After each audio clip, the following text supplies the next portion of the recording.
بسم اللہ الرحمن الرحیم۔ السلام علیکم۔ ابن ابی حاتم کی ایک حدیث میں ہے کہ نبی کریم صلی اللہ علیہ وسلم کسی اعرابی کے ہاں مہمان ہوئے۔ اس نے آپ صلی اللہ علیہ وسلم کی بڑی خاطر تواضع کی۔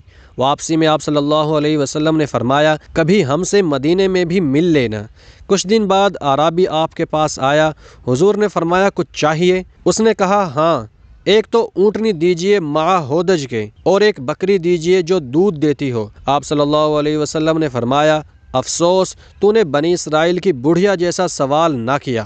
صحابہ کرام نے پوچھا، وہ واقعہ کیا ہے؟ آپ صلی اللہ علیہ وسلم نے فرمایا، جب حضرت کلیم اللہ بنی اسرائیل کو لے کر چلے تو رستہ بھول گئے، 1000 کوشش کی لیکن راہ نہ ملی۔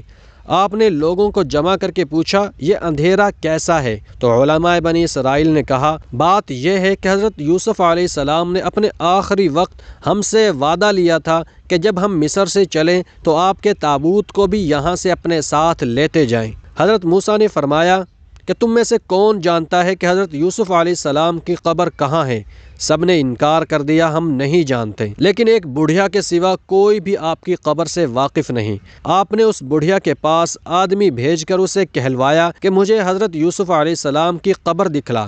بڑھیا نے کہا، ہاں دکھلاؤں گی، لیکن پہلے اپنا حق لے لوں۔ حضرت موسیٰ علیہ السلام نے کہا، تو کیا چاہتی ہے؟ اس نے جواب دیا کہ جنت میں آپ کا ساتھ مجھے میسر ہو۔ آپ علیہ السلام پر اس کا یہ سوال بہت بھاری پڑا۔ اسی وقت وحی آئی کہ اس کی بات مان لو، اس کی شرط منظور کر لو۔ اب وہ آپ کو ایک جھیل کے پاس لے گئی جس کے پانی کا رنگ بھی متغیر ہو گیا تھا۔ کہا کہ اس کا پانی نکال ڈالو۔